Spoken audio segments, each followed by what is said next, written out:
The position of worst video game father has some pretty stiff competition.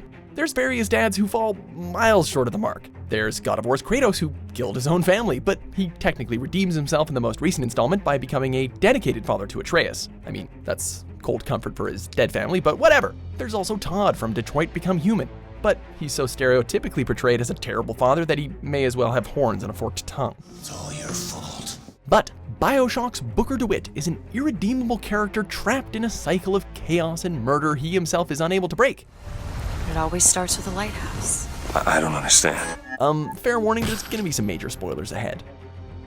Before we begin, we publish new content all week long, so be sure to subscribe and ring the bell to get notified about our latest videos. BioShock Infinite is a game defined entirely by Booker's ineptitude as a father and as an individual. His gambling debts, war criminal history, and finally the sale of his own infant daughter all combined to make a man you agree is basically better off dead. Despite playing with him for the entire game, it's true that most of Infinite, both Booker and the player, are unaware that he's actually a father. But that doesn't change the fact that if he was an all-round better person, the game's events would not have happened. This game's interdimensional cycle begins with Booker's guilt over the events of the Wounded Knee Massacre. In this dark chapter of US history, up to 300 members of the Lakota tribe, most of which were civilian women and children and not soldiers, were brutally killed by a troop of American soldiers nearly 1,000 men strong. In the lore of BioShock, Booker himself is at least of partial Native American descent. When this was pointed out to the men in his unit during his military tenure, he becomes the bloody leader of the massacre, burning down teepees with innocent people inside and even scalping his victims too. You were there. At Wounded Knee. I can see it in your face. After Wounded Knee, one Booker was baptized to cleanse himself of his sins, while another was a coward and ran away from Rebirth. This cowardly Booker let his guilt define him, to the point when he became a Pinkerton agent, a private contractor working for the Pinkerton Agency, hired to brutally infiltrate trade unions and break up labor strikes. After all this, he apparently eventually drowned his sorrows in liquor and gambling. His debts accumulated, leaving him with no other options but to sell his daughter Anna to Robert Lattès and the alternate Comstock. The debt's paid. Mr. Comstock washes you of all your sins. All because previously in his life he made terrible and often downright evil choices. And that's before the game even starts.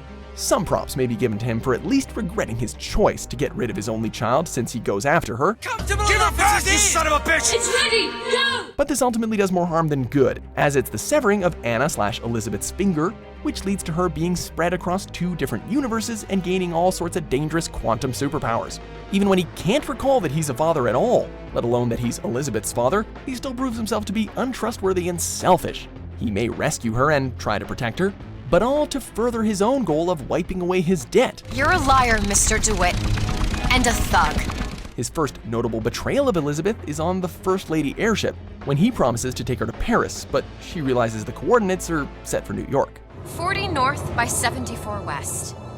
That's not Paris, that's New York. Did you know that? As well as that, bearing witness to his habit of violently murdering anyone who gets in his way initially horrifies her, but she slowly descends into following his gruesome footprints by murdering Daisy Fitzroy. Elizabeth. I guess it runs in the family.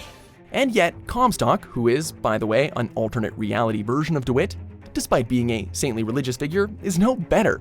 He may have been baptized to be cleansed of his sins, air quotes, but by the time the game takes place, he's become a radical, racist xenophobe who keeps Elizabeth trapped in Monument Island, spying and experimenting on her. In one fateful universe where Booker does not rescue her, Comstock tortures her to make sure she remains an obedient pawn able to continue fulfilling his vision for Columbia. She is brainwashed, wounded, and eventually forced to be complacent via an unpleasant device, all leading up to a 90-year-old Elizabeth invading the rest of the world when she uses Columbia as a war fleet to attack New York City in 1983. Yeah, she basically becomes a copy of the murderous Comstock and claims countless lives. Some men dream of money. What the hell? Some men dream of love. My father dreamt of a flood of fire. In fact, Booker and Comstock are so bad that their own daughter is forced to kill not just them, but every last one of their parallel universe incarnations. And this mission of Elizabeth's, spurred on by their terrible parenting, is actually what sets the events of the original BioShock in motion, and we all know that was very happy too. In the Burial at Sea DLC, the trend of bad dad Bookers continues with another guilt-racked PI. this time based at the bottom of the ocean, desperately searching for a young girl he adopted and subsequently lost called Sally. Again, she is lost because of his gambling vice, taken from him in Fort Frolics Surprise Casino and turned into a little sister, even though Booker believes she's dead. Elizabeth comes to inform him that Sally is alive and they pursue her, a move which ends in Elizabeth mercilessly tricking Sally's big daddy into murdering Booker, who was, spoiler alert, actually an alternate universe Comstock relocated by the Lutesses. It seems that Booker can't look after basically any little girl.